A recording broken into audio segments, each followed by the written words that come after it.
Hello, चलिए शुरुआत करते हैं द हिंदू एडिटोरियल 7 अगस्त 2021 का रिवाइंड टू फास्ट फॉरवर्ड, मतलब पीछे से आगे की ओर। रेट्रोस्पेक्टिव टैक्स कहा जाता है कि टैक्स का नियम आज बना है, लेकिन ये टैक्स लागू होगा पिछले समय से, मतलब 2 साल 4 साल 5 साल पहले से जितना भी व्यवसाय हुआ उस पर लागू कर दिया जाएगा। इसको रेट्रोस्पेक्टिव टैक्स कहते हैं। ठीक है। टैगलाइन है delayed reset on retrospective tax is only the first step to regaining investors confidence.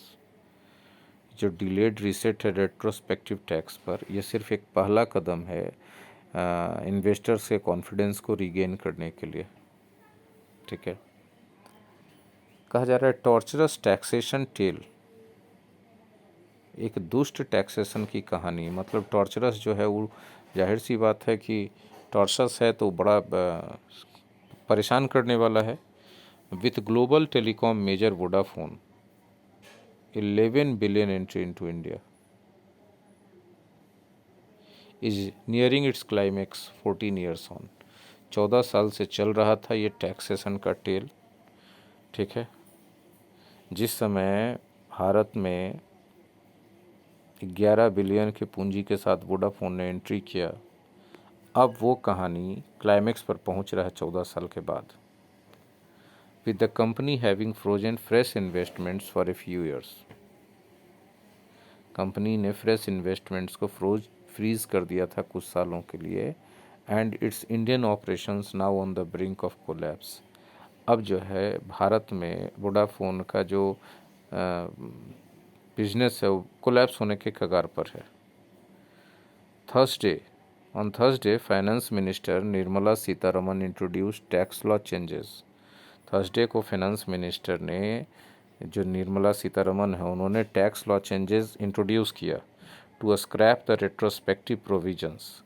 क्यों? ताकि वो इस नए चेंजेस के द्वारा रेट्रोस्पेक्टिव प्रोविजंस को स्क्रैप करना चाहती हैं, ख़त्म करना चाहती हैं। Brought in by the late Pranab Mukherjee in the union budget 2012-13, जो है 2012-13 के केंद्र सरकार के बजट में ये जो रेट्रोस्पेक्टिव प्रोविजंस था वो लाया गया था प्रणब मुखर्जी के द्वारा। Income tax demands have been made in 17 cases. 17 ऐसे कंपनियां थीं जिनसे इनकम टैक्स डिमांड किया गया था, इंक्लूडिंग फ्रॉम वोडाफोन एंड कैंड, और उसमें वोडाफोन और कैंड भी शामिल थे। Using those retroactive clauses. ठीक है। रेट्रोएक्टिव क्लाउजेज का उपयोग करके, जो इनकम टैक्स लॉ में है, जो उस समय प्रणब मुखर्जी ने बनाया, उसका उपयोग करके उनसे टैक्स मांगा गया।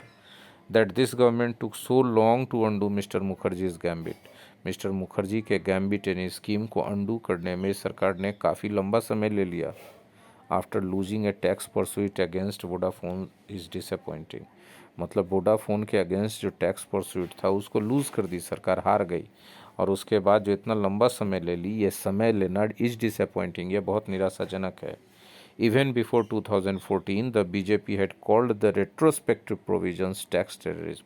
2014 के पहले भी बीजेपी ने रेट्रोस्पेक्टिव प्रोविज़न को टैक्स टेररिज्म कहा था। येट फिर भी it did not walk the talk, ये अपने बात को पूरा नहीं किया।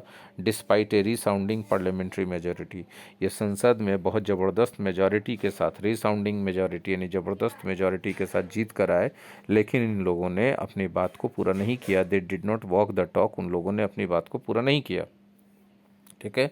While promising global investor that it does not approve of such measures, जबकि ये वादा करते रहे ग्लोबल इन्वेस्टर्स को कि इस तरह के मेजर्स को ये अप्रूव नहीं करते हैं। मतलब बीजेपी वाले बोलते रहे कि नहीं भैया ये गलत है, लेकिन फिर भी इन्होंने अंडू नहीं किया, उस कानून को ख़त्म नहीं किया, जबकि फुल मेजॉरिटी के साथ जीत के आए थे। चाहते तो ख़त्म कर देते तुरंत। Whether this was a result of political dithering, bureaucratic bungling or ill-informed legal advice, the sore point for potential investors remained on the statute। चाहे जो भी कारण हो, इसका कारण हो पॉलिटिकल इच्छा शक्ति का कमी, ब्यूरोक्रेटिक टालमटोल, बंगलिंग मतलब टालमटोल, और इल इन्फॉर्म्ड लीगल एडवाइस, लेकिन ये जो सोर पॉइंट था पोटेंशियल इन्वेस्टर्स के लिए, ये जो है संविधान में बरकरार रहा, स्टैट्यूट में मतलब संविधान में बरकरार रहा। This should now lead to a formal burial of a matter that has cost India dear.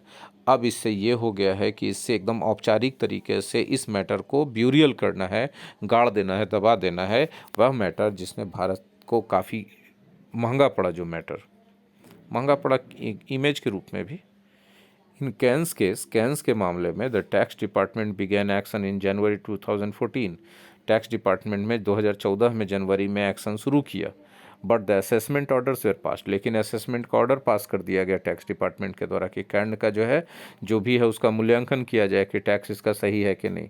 And it's shares sold off, और इसके शेयर को भी बेचा जाने लगा, टू रिकवर रेट्रोस्पेक्टिव टैक्स ड्यूज़। मतलब रेट्रोस्पेक्टिव टैक्स ड्यूज़ था, जो रेट्रोस्पेक्टिव प्रणब मुखर्जी ने बनाया था, उसके हिसाब से जो टैक्स ड्यूज़ था पीछे वाला, उसको रिकवर करने के लिए कैंस एनर्जी का जो है शेयर को बेचा जाने लगा। ठीक है, अंडर दिस रिजाइम्स वॉच। और इसी रिजाइम, मतलब इस जो अभी सरकार है, इसके निगरानी में सब होने लगा। पेंडिंग इंटरनेशनल आर्बिट्रेशन, और इंटरनेशनल आर्बिट्रेशन को पेंडिंग में डाल दिया गया। बाय दिसंबर 2020 के दिसंबर तक Vodafone and Cairn arbitration cases had been lost. Vodafone और कैन कंपनी का जो आर्बिट्रेशन केसेस था वो भारत हार गया।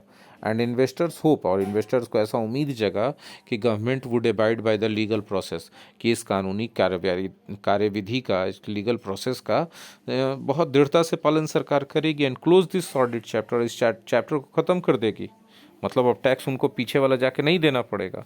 इंस्टीट इसके बदले अपील्स वेर फाइल्ड, सरकार ने अपील फाइल कर दिया, with the government asserting as recently as May that it will vigorously defend its sovereign right to tax। और उस अपील में ये कहा गया मई में, हाल ही में भी मई की बात है, कि इट मतलब सरकार पूरे जोर शोर से इस बात को रखेगी कि उसका सॉवरेन राइट है टैक्स लगाने का। And had never agreed to arbitrate a national tax dispute, और इस बात पर हम कभी सहमत नहीं हुए थे, उन्होंने कह दिया सरकार ने। ठीक है, देखिए 2012-13 में कह रहे थे कि नहीं गलत है, टैक्स टेररिज्म है। 2021 के मई में आकर के, 2014 के मई में आकर के जब उनका सरकार बना, तो क्या कहने लगे कि भैया हम तो कभी इस बात के लिए सहमत नहीं हुए थे कि नेशनल टैक्स डिस्प्यूट को आर्बिट्रेट किया जाए, मतलब इंटरनेशनल कोर्ट में लेके जाया जाए। बात समझ में आ रहा है? हम तो कभी ऐसा बोलवे नहीं किए हैं, ये तो हमारा अधिकार है टैक्स लेना, ऐसे बोलने लगे लोग। On Friday miss Sitharaman said the government was waiting for those cases to reach their logical conclusion. Friday को अभी मिस सीतारमन बोल रही है कि गवर्नमेंट तो इस बात का इंतज़ार कर रही थी कि ये केसेस का एक लॉजिकल कंक्लूजन पहुँचे। नाउ दैट दे हैव, अब चूँकि ये केसेस का लॉजिकल कंक्लूजन आ चुका है, तो BJP is fulfilling it's commitment. BJP जो है अपना कमिटमेंट पूरा कर रही है कि does not believe in retrospective taxation, कि रेट्रोस्पेक्टिव टैक्सेशन में हम नहीं मानते, हमको ये सही नहीं लगता है, तो हम लोग हटाएंगे अब इसको। मतलब आप केस हार गए तो आपको तो ऐसूँ हटाना पड़ता। ठीक है, तो अब आप कह रहे हैं कि नहीं हम हटाने ही वाले थे। ठीक है, if that were indeed the case, अगर वाकई में ऐसा था मामला, तो government could have introduce these changes in the budget instead of wasting more legal resources on filing appeal. साफ साफ सही बोल रहे एडिटर साहब कि जो आपने अपील फाइल करने में जो लीगल रिसोर्सेज वेस्ट कर दिया, उसके जगह आप बजट में इंट्रोड्यूस कर सकते थे कि भाई हम हटा रहे हैं, ये काला झमेला किए अपील करके। ठीक है, it is quite clear that U turn has been prompted. साफ साफ पता चल रहा है कि सरकार यू टर्न क्यों ली है, क्योंकि कैन एनर्जी ने रिलेंटलेस परस्यूट किया, एकदम लगातार पर ये कोशिश करते रहे कि आर्बिट्रेशन अवार्ड, जो आर्बिट्रेशन में जो फैसला आया था, उसको लागू किया जाए सरकार के द्वारा। That it has sought to get Air India labelled as the government's alter ego, और जो है इसने पूरा कोशिश किया है कैन एनर्जी ने कि ये साबित कर दे कि एयर इंडिया जो है गवर्नमेंट का अल्टर ईगो है। ठीक है, creating fresh doubts for the airline's potential buyers, and a French court has permitted it to freeze Indian assets in Paris। ठीक है, और उसने फ्रेश डाउट क्रिएट कर दिया कि एयरलाइन के जो पोटेंशियल बायर हैं उस पर। ठीक है, और फ्रेंच के कोर्ट ने ये फैसला दे दिया कि भाई इंडियन एसेट जितना भी पेरिस में उसको फ्रीज कर सकते हैं आप। ठीक है, ये सब बहुत मस्ट बी सिग्निफिकेंट ट्रिगर्स, ये सब बहुत बड़ा ट्रिगर रहा होगा या रहा है ज़रूर, जिसके कारण केंद्र सरकार अभी ये यू टर्न लेने पर मजबूर हो गई कि नहीं हम तो पहले से कह ही रहे थे कि गलत है, हम कैंसिल करे जा रहे हैं। ठीक है,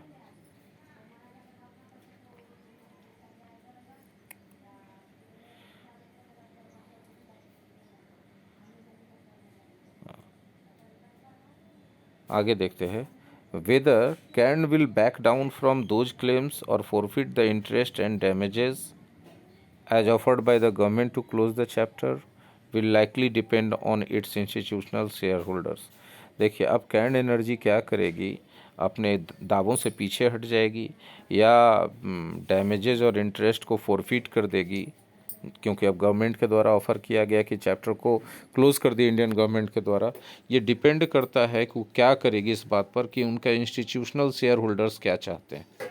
ठीक है, इर्रेस्पेक्टिव ऑफ द आउटकम, चाहे परिणाम जो भी हो, global capital is unlikely to immediately forget the ad hoc approach to this critical policy issue and Russian.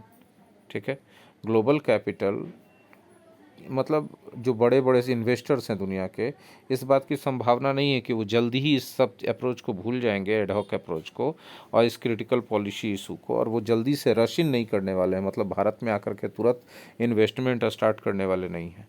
Beat fluctuating trade tariffs or shifting GST rates and rules, India needs to demonstrate greater clarity and consistency in policy across the board to fix its broken credibility।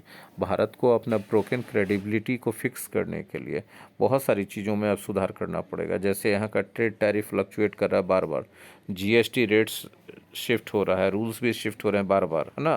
तो इन सब चीज़ों पर greater clarity लाने के लिए ये सब चीज़ों पर काम करना होगा और इन सब चीज़ों को सही करके अपने क्रेडिबिलिटी को सही करना होगा। यही है द हिंदू का एडिटोरियल। धन्यवाद।